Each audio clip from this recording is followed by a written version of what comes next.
हाजिर इस वक्त की तमाम अहम खबरों से आपको बाखबर करने के लिए। शहरियत कानून पर मरकजी हुकूमत के खिलाफ लगातार बयानबाजी कर रहे जेडीयू लीडर पवन वर्मा और प्रशांत किशोर के बयानात से किनारा कर बिहार के वजीर आला नीतीश कुमार ने दोनों को साफ साफ इशारा दे दिया है कि वो जिस पार्टी में जाना चाहते हैं चले जाएं। नीतीश कुमार ने कहा कि जो उन्हें अच्छा लगे वहां जाएं। नीतीश कुमार ने यह भी कहा कि अगर किसी के पास कोई मुद्दा है तो पार्टी की मीटिंग में चर्चा कर सकता है, लेकिन इस तरह के अवामी बयान काबिले ताज्जुब हैं। जनता दल यूनाइटेड बहुत ही दृढ़ता के साथ अपना काम करती है और कुछ चीजों पर हम लोगों का जो स्टैंड होता है बहुत साफ होता है। एक भी चीज के बारे में हम लोग किसी कंफ्यूजन में नहीं रहते। मुझे फिर भी सम्मान है और इज्जत है, लेकिन जहां उनको अच्छा लगे वहां जाए। मेरी शुभकामना। वहीं पाकिस्तान के पीएम इमरान खान को एक बार फिर से हिंदुस्तान की याद आई है। वर्ल्ड इकोनॉमिक फोरम यानी WEF में इमरान खान ने कहा कि जब हिंदुस्तान के साथ पाकिस्तान के ताल्लुकात बेहतर हो जाएंगे तब पाकिस्तान के लिए बेहतर होगा। हालांकि उन्होंने कहा कि अफसोस है कि ये रिश्ते बेहतर नहीं है। हिंदुस्तान में दहशतगर्दों को बढ़ावा देने वाले पाकिस्तान के पीएम इमरान खान ने कहा कि अमन और इस्तेकाम के बगैर माशी तरक्की मुमकिन नहीं है। उन्होंने कहा कि पाकिस्तान सिर्फ अमन के लिए किसी भी दूसरे मुल्क के साथ हिस्सेदारी करने को तैयार है। Pakistan and Indian relationship becomes normal. Trade starts between the two countries, then one can imagine the location, the strategic location of Pakistan with China one side, India on one side. और आपको बता दें कि दिल्ली इंतखाबात से पहले BJP leader Kapil Mishra ने मुतनाज़ा बयान दिया है। कपिल मिश्रा ने कहा है कि 8 फरवरी को हिंदुस्तान और पाकिस्तान का मुकाबला होगा। पाकिस्तान की एंट्री शाहीन बाग में हो चुकी है। दिल्ली में छोटे छोटे पाकिस्तान बनाए जा रहे हैं। शाहीन बाग, चांद बाग, इंद्रलोक में मुल्क का कानून नहीं माना जा रहा। कपिल मिश्रा ने मजीद कहा कि पाकिस्तानी फसादियों का दिल्ली की सड़कों पर कब्जा है। वहीं नए शहरियत कानून पर जारी हंगामे के बीच बेंगलुरु में 200 से ज्यादा टेंट से बने घरों को तबाह करने का मामला तूल पकड़ने लगा है। बांग्लादेशी शहरियों के नाम पर हुई कार्रवाई में खुद को फंसता देख इंतजामिया ने जांच का हुक्म दिया है। एयरपोर्ट देखिए जरा।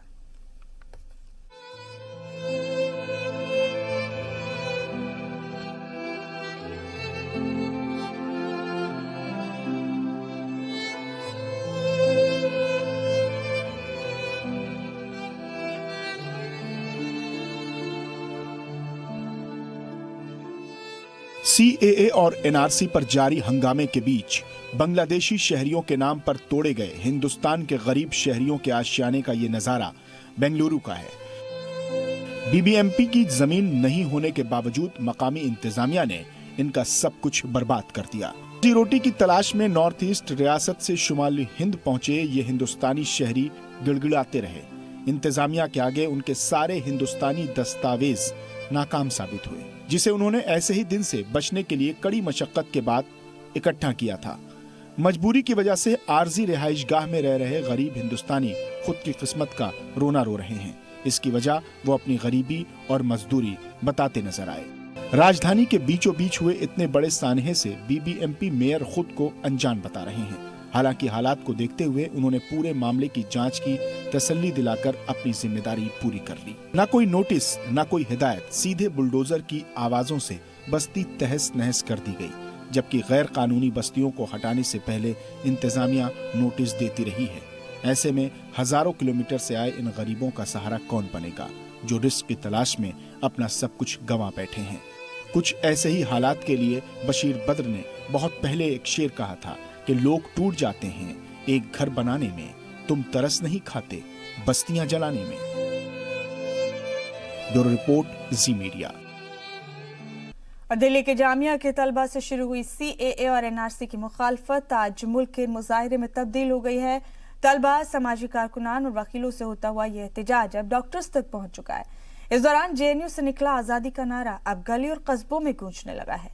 एयरपोर्ट देखिए जरा। NRC से आजादी, इंकलाब, जिंदाबाद, जिंदाबाद, जितना दबाना चाहोगे, हम लेके आएंगे, जितना दबाना चाहोगे, हम लेके आएंगे। हैदराबाद के तारीखी चार मीनार के साए में गूंजते ये नारे नए शहरियत कानून के खिलाफ है। हुकूमत लाख ही से ऑपोजिशन की फैलाई अफवाह की देन बताती रहे, लेकिन जिस तरह से तलबा समाजी कारकुनान, वकीलों और डॉक्टर्स से होता हुआ ये एहतजाज आगे बढ़ रहा है।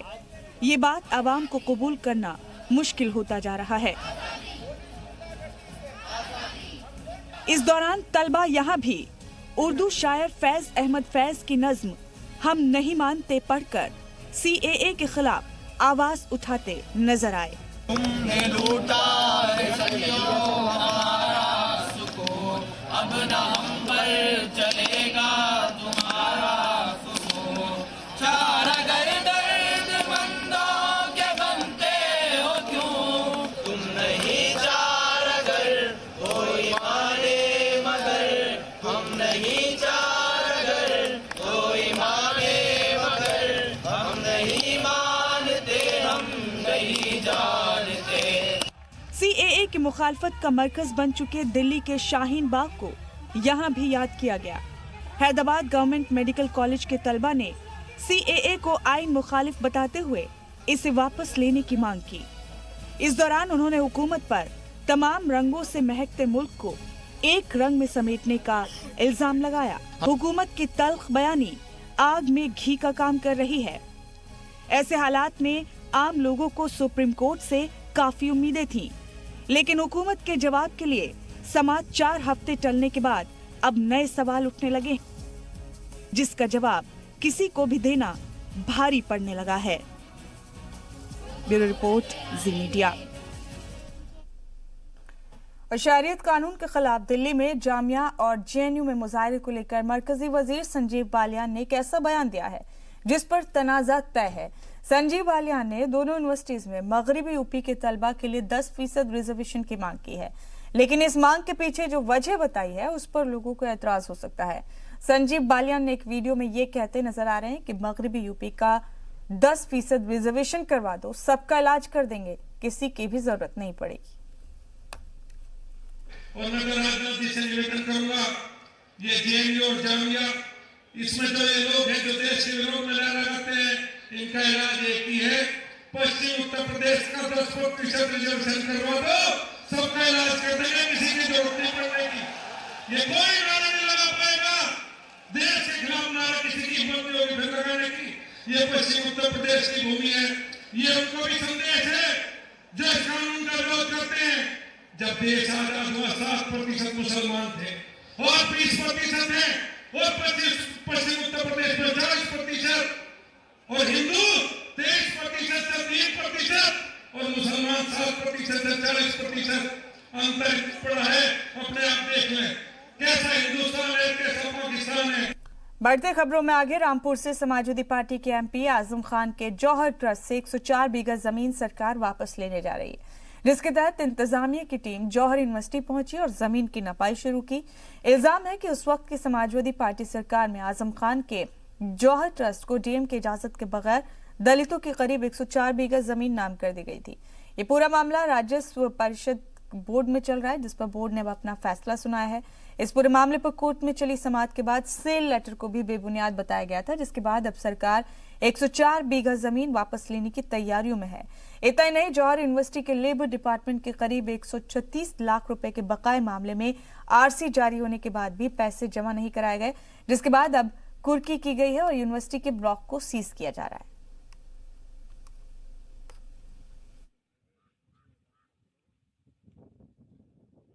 पूरा मामला ये है कि जौहर यूनिवर्सिटी के लिए कुछ ज़मीनें खरीदी गई थी अनुसूचित जाति की, जो बिना जिलाधिकारी महोदय की या सक्षम पदाधिकारी के परमिशन के खरीदी गई थी। उनकी शिकायत हुई थी, उसकी जांच जिलाधिकारी महोदय ने कराई थी, तो उसके फिर मुकदमे भी चले थे और माननीय राजस्व परिषद द्वारा उसमें 11 मुकदमे थे, उनको सबको जो है उन्होंने डिसाइड कर दिया और उसमें ये निर्णय किया कि ये समस्त ज़मीन चूँकि अवैधानिक ढंग से खरीदी गई है, इसलिए इसको राज्य सरकार में निहित किया जाता है। उसी चूँकि ये ज़मीन अब सरकारी हो गई, हमारी हो गई है, इसलिए हम उसको नाप के उस पर कब्जा लेना चाहते हैं।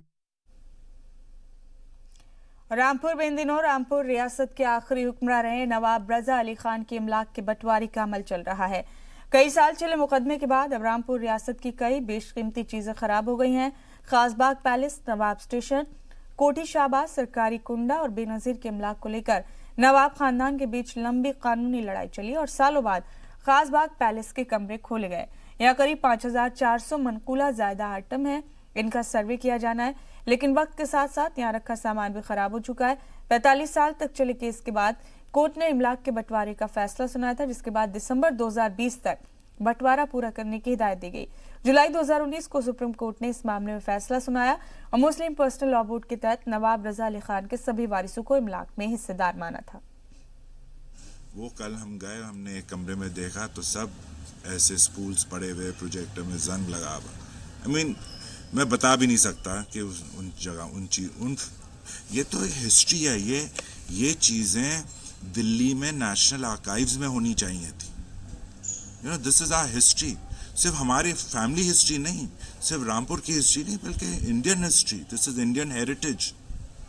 ये होनी चाहिए थी, उस तक को बर्बाद कर दिया। इतनी नफरत।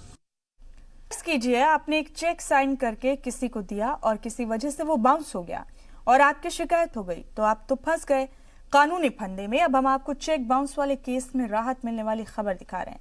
सरकार चेक बाउंस के मामलों के लिए एक एप्लीकेशन पर काम कर रही है, जिससे चेक बाउंस होने पर ज्यादातर निपटारा ऑनलाइन हो जाएगा और आप कोर्ट कचहरी के चक्कर लगाने से बच जाएंगे। है ना आपके लिए राहत देने वाली खबर। दस्तखत बेमेल हो गया तो चेक बाउंस हो गया। अकाउंट में चेक में भरी रकम से कम पैसे भी चेक बाउंस। न जाने ऐसी बारीकियां हैं जिनकी वजह से चेक बाउंस हो जाता है। चेक बाउंस होने की शिकायत हो गई तो भारी मुसीबत। कानून के हाथ आपके गिरेबान तक पहुंच जाते हैं। बैंक मेमो भेजता है और जिसने चेक लिया था वो कानूनी नोटिस भेज देता है। फिर कोर्ट कचहरी का चक्कर और बात ज्यादा बिगड़ी तो हवालात की सैर। लेकिन सरकार ने इन सारी परेशानियों का हल तलाश लिया है।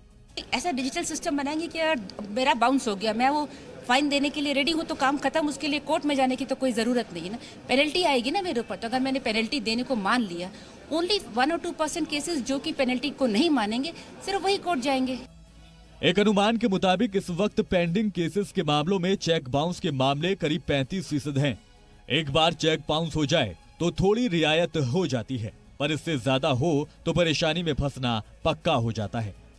चेक बाउंस के मामले अगर बार बार हो रहे हैं तो सबसे बड़ा डर ये रहता है कि क्रेडिट स्कोर खराब हो जाएगा और उससे भी बड़ा डर ये रहता है कि जेल जाने की नौबत आ जाएगी।